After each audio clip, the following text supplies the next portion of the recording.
والسلام على أشرف المرسلين وعلى آله وصحبه أجمعين أما بعد الله سبحانه وتعالى ഈ വിശുദ്ധ റമദാനിൽ നാം നിർവഹിച്ചതായ നമ്മുടെ തറാവീഹ്, നമ്മുടെ എല്ലാ നല്ല പ്രവർത്തനങ്ങൾ അല്ലാഹു തആല സ്വീകരിക്കട്ടെ, കബൂലാക്കട്ടെ. പ്രിയമുള്ള മുഅ്മിനീങ്ങൾ, അല്ലാഹു സുബ്ഹാനഹു വ തആല മനുഷ്യരായ നമ്മെ സംബന്ധിച്ചിടത്തോളം ധാരാളം നിഅമത്തുകളും അനുഗ്രഹങ്ങളും അല്ലാഹു സുബ്ഹാനഹു വ തആല ഞങ്ങൾക്ക് നൽകിയിട്ടുണ്ട്. എണ്ണിയാൽ ഒടുങ്ങാത്ത നമ്മുടെ ജീവിത മേഖലയിൽ ഒരുപാട് നിഅമത്തുകൾ യജമാനനായ അല്ലാഹു സുബ്ഹാനഹു വ തആല നമുക്ക് നൽകിയതിൽ ഏറ്റവും വലിയ ഒരു സൗഭാഗ്യം എന്നുള്ളത്, അനുഗ്രഹം എന്നുള്ളത്, അല്ലാഹു സുബ്ഹാനഹു വ തആല ഞങ്ങൾക്ക് മക്കൾ തന്നു എന്നുള്ളതാണ്. അത് വലിയ നിഅമത്താണ്. മക്കളില്ലാതെ പ്രയാസപ്പെടുന്ന, മക്കളെ കാണാൻ വേണ്ടി ആഗ്രഹിക്കുന്ന ധാരാളം ആളുകൾ ഒരു കുഞ്ഞിക്കാലിൽ കാണാൻ വേണ്ടി വർഷങ്ങളോളം കല്യാണം കഴിഞ്ഞ് 10-15 വർഷം കഴിഞ്ഞ് മക്കളില്ലാതെ മാനസികമായി പ്രയാസപ്പെടുന്ന ഒട്ടേറെയധികം ആളുകളുണ്ട്. അവരുടെ ജീവിതത്തിൽ മനസ്സിൽ തീരാത്ത പ്രയാസങ്ങളും, അവരുടെ ജോലി, അവരുടെ ബിസിനസ്സുകൾ, അവരുടെ എല്ലാ മേഖലകളിലും അവർക്കൊരു ചോദ്യചിഹ്നയാണ്: ഞാൻ അധ്വാനിക്കുന്നത്, ജോലി ചെയ്യുന്നത് എന്തിനു വേണ്ടിയാണ്?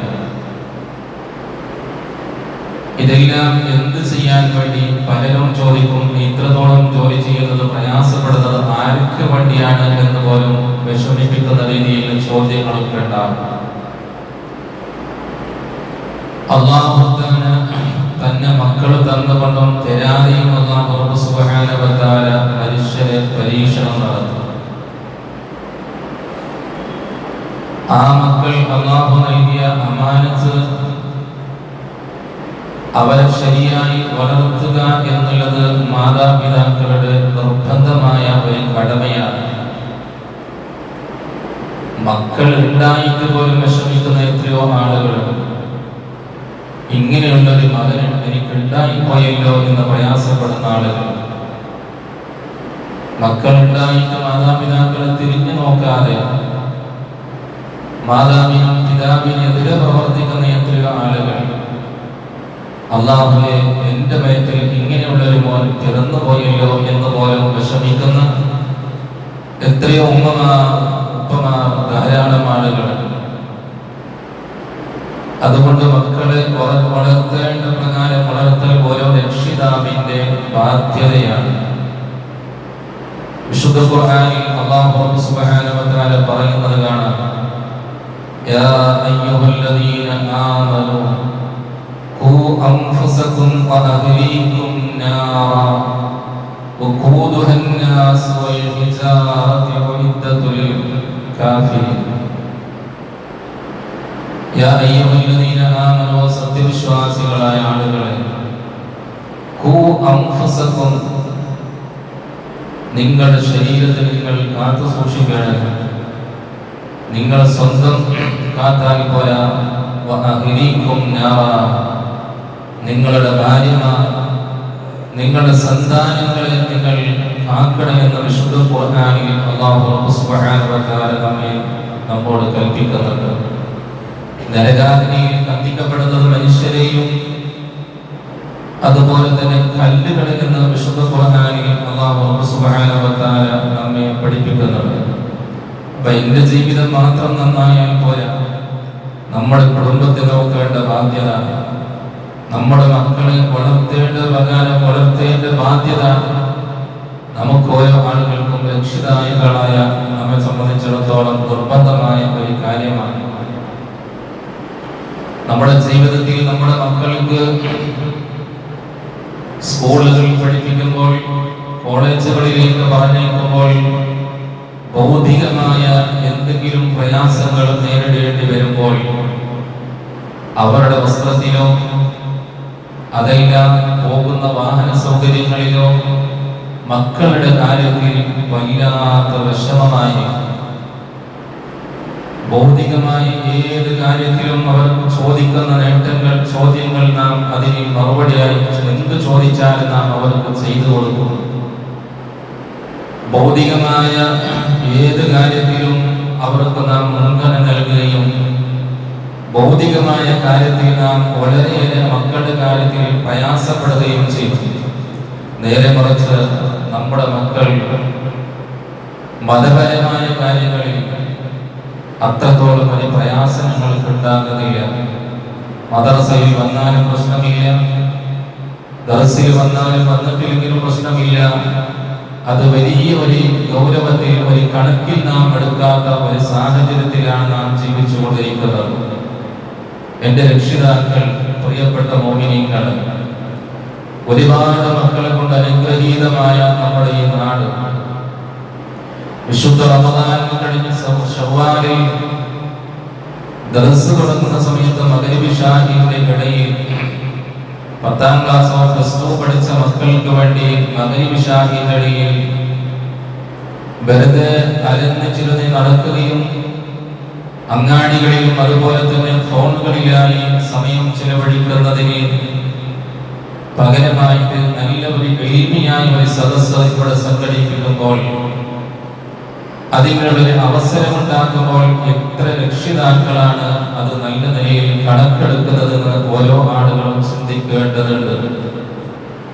ഭൗതിക താല്പര്യത്തിന്റെ പിന്നാലെ പോകുമ്പോൾ എന്റെ മകൻ ഇന്നത്തെ കാലഘട്ടം വളരെയേറെ ഗരീമസമാണ്. ലോകത്തിന്റെ നാനാഭാഗങ്ങളിൽ കണ്ടുവരുന്നതും കേട്ടുവരുന്നതും സോഷ്യൽ മീഡിയയിലൂടെ കാണുന്നതും അതുപോലെ തന്നെ യൂട്യൂബിലൊക്കെ നാം പല വീഡിയോകൾ കാണുന്നത് മനസ്സിനെ വേദനിപ്പിക്കുന്ന, പ്രയാസപ്പെടുത്തുന്ന മക്കളുടെ കഥകളാണ്.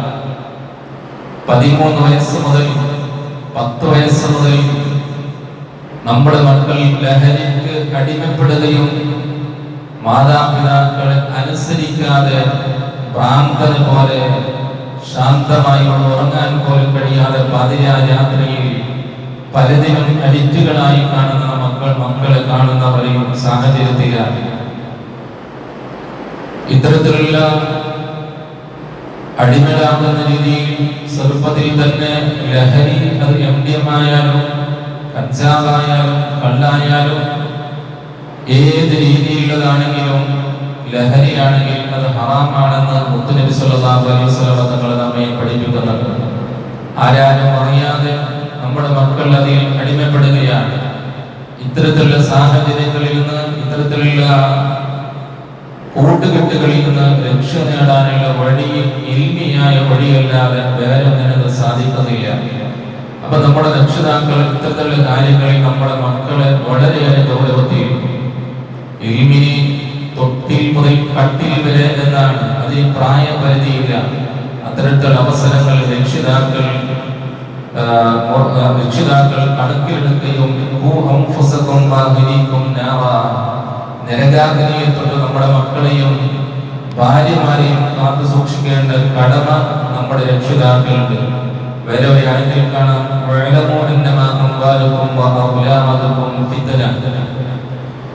നിങ്ങൾ മനസ്സിലാക്കുക, നിങ്ങളുടെ സമ്പത്തും മുതലുകളെല്ലാം നിങ്ങൾക്ക് ഫിത്നയാണെന്ന് വിശുദ്ധ ഖുർആനിൽ അല്ലാഹു സുബ്ഹാനഹു വ തആല മറ്റൊരിടത്ത് പഠിപ്പിക്കുന്നുണ്ട്.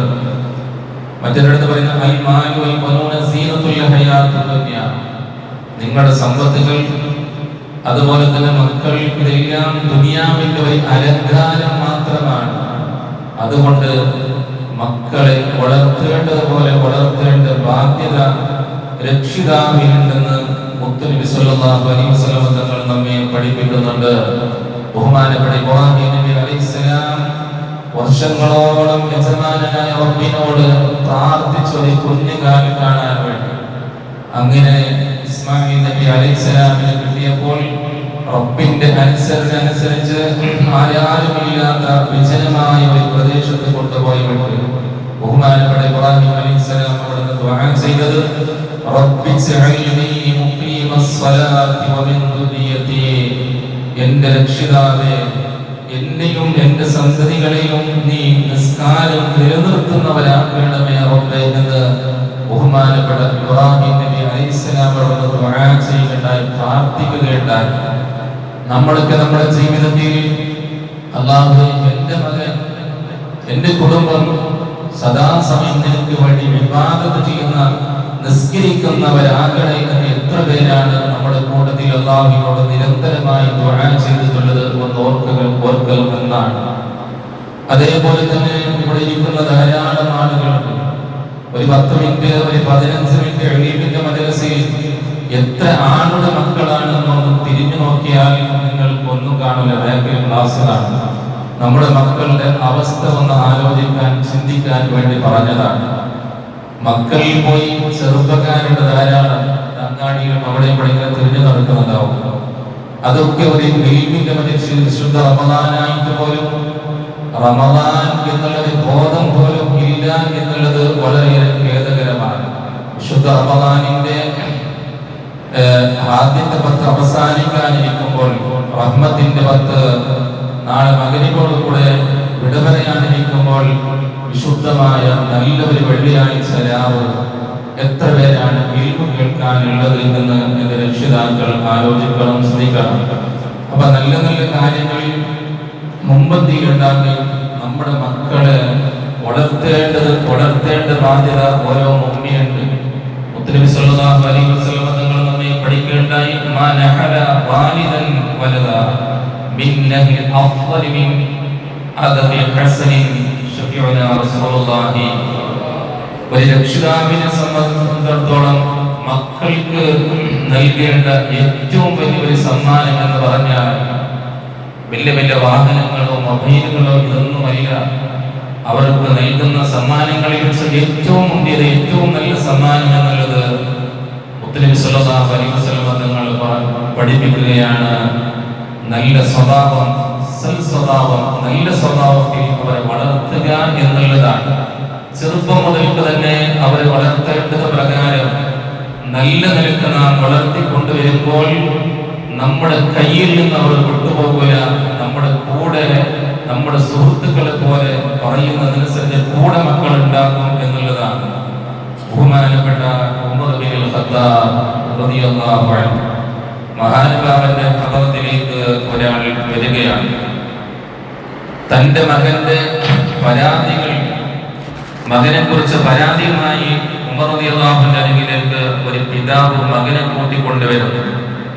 കൂട്ടിക്കൊണ്ടുവന്ന് പറഞ്ഞു, മഹാനായ ഉമർ ബിൻ ഖത്താബ് റളിയല്ലാഹു അൻഹുവിനോട്, ഉമർ എന്നവരെ, ഞാനൊരു പരാതിയുമായിട്ടാണ് അങ്ങയുടെ അരികിലേക്ക് വന്നത്. എന്റെ മകനെ ഞാൻ എത്ര ഉപദേശിച്ചിട്ട് അവൻ അനുസരിക്കുന്നില്ല. അവൻ അനുസരണക്കേടാണ് കാണിക്കുന്നത്. അതാ വലതി, എന്താണ് ഈ മകന് പിതാവിനോടുള്ളതായ, ഉപ്പയോടുള്ളതായ, പാപ്പയോടുള്ളതായ കടപ്പാടുകൾ, കടമകൾ എന്താണെന്ന് ബഹുമാനപ്പെട്ട അമീറുൽ മുഅ്മിനീൻ ഉമർ ബിൻ ഖത്താബ് റളിയല്ലാഹു അൻഹുവോട് ചോദിക്കുകയാണ്. മഹാനായ ഉമർ റളിയല്ലാഹു തആല അൻഹു മാതാപിതാക്കളോടുള്ള കടമകൾ അവിടുന്ന് പഠിപ്പിച്ചു കൊടുക്കുകയാണ്. ഒന്ന്, പിതാവിനെ അനുസരിക്കാൻ വേണ്ടി ബഹുമാനപ്പെട്ട ഉമർ ബിൻ ഖത്താബ് റളിയല്ലാഹു അൻഹുവിന്റെ തൊട്ടടുത്ത് നിൽക്കുന്ന മകനോട് ബഹുമാനപ്പെട്ട ഉമർ റളിയല്ലാഹു തആല വിശദമായി രക്ഷിതാക്കളോടുള്ളതായ കടമകളെ കുറിച്ച് വളരെ വ്യക്തമായി ആ പൊന്നുമോനെ പറഞ്ഞു കൊടുക്കുകയാണ്.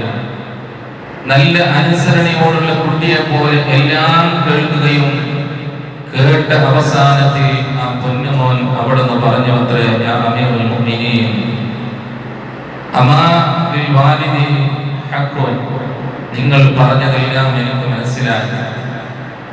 മക്കൾക്ക് രക്ഷിതാവിനോട് ഉള്ള കടപ്പാടുകൾ, എന്നാൽ രക്ഷിതാവിന് മക്കളോടുള്ള കടപ്പാടുകൾ എന്താണ് ഒന്ന് പറഞ്ഞു തരാമോ എന്ന് പറഞ്ഞപ്പോൾ മഹാനായ ഉമർ ബിൻ ഖത്താബ് റളിയല്ലാഹു തആല പറയുകയാണ്, ഒന്നാമത്തെ കടമ എന്നുള്ളത് അൻ യസ്തൻസിബ ഉമ്മഹു, നല്ല ഉമ്മയായിരിക്കുക.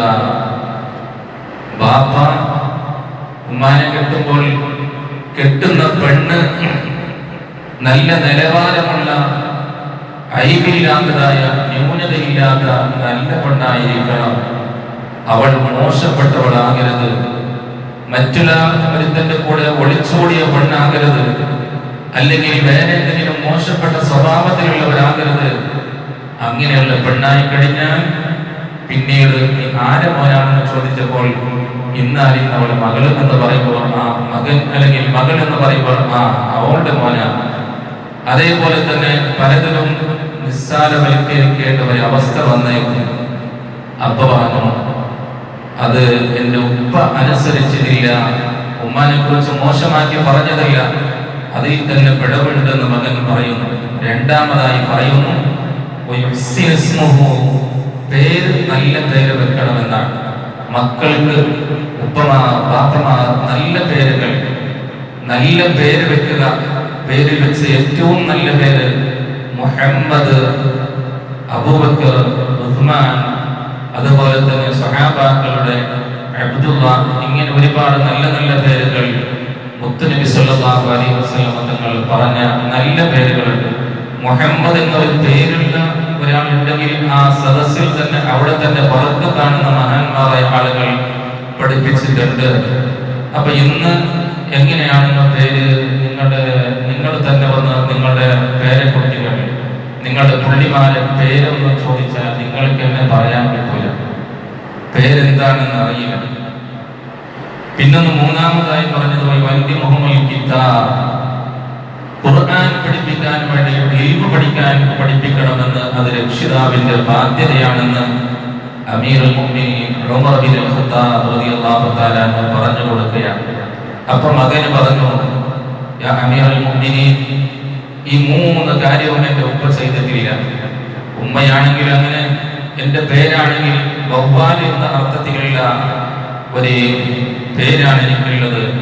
കിതാബ് വായിക്കും, ഖുർആനിന്റെ അലിഫ് ബാഇന്റെ ഒരു ഹർഫ് പോലും എനിക്ക് പഠിപ്പിച്ചിട്ടില്ല എന്ന് ബഹുമാനപ്പെട്ട ഉമർ ബിൻ ഖത്താബ് റളിയല്ലാഹു അൻഹു പറഞ്ഞപ്പോൾ മഹാനായ ഉമർ ബിൻ ഖത്താബ് റളിയല്ലാഹു തആല പറഞ്ഞു, ആ വന്ന പിതാവിനോട് ഇറങ്ങിപ്പോടാ എന്ന് ബഹുമാനപ്പെട്ട ഉമർ ബിൻ ഖത്താബ് റളിയല്ലാഹു അൻഹു തിരിച്ചയച്ച ദേഷ്യത്തോടെന്ന് ചരിത്രങ്ങളിൽ നമുക്ക് കാണാൻ കഴിയും.